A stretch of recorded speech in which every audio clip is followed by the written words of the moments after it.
آج social media لگائیں تو کہیں ریحان طارق کے نام سے لوگ، کہیں حکیم شہزاد جیسے لوگ، اور کہیں اس کے علاوہ دیگر لوگ اخلاقی حالت دیکھیں، ہماری اخلاقی حالت گر چکی ہے کہ ٹی وی پر بیٹھ کر ہم کیسی گفتگو کر رہے ہیں، کیسے الفاظ کا چناؤ کر رہے ہیں کہ سامنے نئی جنریشن دیکھ رہی ہے، ہماری یوتھ دیکھ رہی ہے، ہماری مائیں بہنیں بیٹیاں، اس پاکستان کی بیٹیاں، ہماری پاکستان کی مائیں بہنیں جو ٹی وی لگاتی ہیں یا سوشل میڈیا استعمال کرتی ہیں، وہ ایسی گفتگو دیکھ کر ان کے اندر کیا تاثر جائے گا، کیا ان کی تربیت ہوگی، کیا ان کے اندر ذہنی اور اخلاقی اقدار باقی رہ جائیں گی۔ اللہ کے رسول صلی اللہ علیہ وآلہ وسلم نے ارشاد فرمایا کہ مسلمان کا بھائی ہے، وہ نہ تو اس پر ظلم کرتا ہے ولا یخذلہ، اور نہ اسے ذلیل کرتا ہے، ولا یحقرہ، اور نہ اسے حقیر سمجھتا ہے۔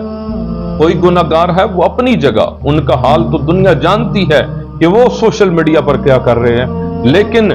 میرا پیغام ہے ان لوگوں کے لیے جو باشعور ہیں، سوالات کرتے ہیں، پبلک کے ساتھ ان کی ڈیلنگ ہے، پبلک کے ساتھ سوشل میڈیا پر بیٹھ کر رہنمائی کرتے ہیں، ان ایسے لوگوں کو، ٹی وی اینکرز کو، باشعور لوگوں کو اپنے الفاظ کا چناؤ اچھا کرنا ہوگا، الفاظ کے اندر ایسی تاثیر پیدا کرنی ہوگی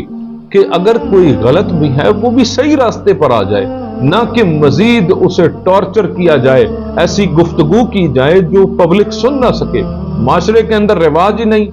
اسلامی کنٹری ہے ہمارا، اسلامک یعنی کہ اسلامی جمہوریہ پاکستان ملک ہے، اسلام کے نام پر بننے والا، اس کے سوشل میڈیا پر بیٹھ کر کیسے عجیب و غریب سوالات کیے جا رہے ہیں، کوئی پوچھنے والا نہیں، کوئی اس پر بات کرنے والا نہیں، اور جو بات کرے اسے بھی منہ توڑ جواب دینے کی کوشش کی جاتی ہے کہ جناب آپ نے بات کیوں کی، کسی پہ بات کیوں کی، کیا ہم نہ بات کریں، کیا ہم سوال نہ کریں، غلط کو غلط نہ کہیں۔ یہ کیا طریقہ ہے کہ سوشل میڈیا پر بیٹھ کر ایسے الفاظ استعمال کیے جائیں، ایسی گفتگو کی جائے۔ اللہ کے رسول صلی اللہ علیہ وآلہ وسلم نے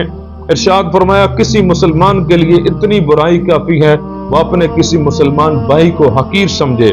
ایک مسلمان پر دوسرے مسلمان کا خون، اس کا مال اور اس کی عزت و آبرو پامال کرنا حرام ہے۔ اللہ کے رسول صلی اللہ علیہ وآلہ وسلم نے واضح طور پر فرما دیا، ہم کون ہوتے ہیں کسی کی عزت کو پامال کرنے والے، ہم کون ہوتے ہیں کہ کسی کی چادر چار دیواری کی گفتگو کرنے والے، ہمیں کس نے اتھارٹی دی ہے کہ ہم کسی کے گھر کی گفتگو کریں۔ یہ سوشل میڈیا پر بیٹھ کر ویوز کے چکر میں ہم نے اپنی اخلاقی اقدار گرا دی ہے، اخلاقی مورال گرا دیا ہے۔ اللہ رب العالمین ہمیں ہدایت عطا فرمائے، ایسے ٹی وی اینکرز کو ہدایت عطا فرمائے جو ایسی گفتگو کرتے ہیں جو نہ ہمارا معاشرہ اس کو برداشت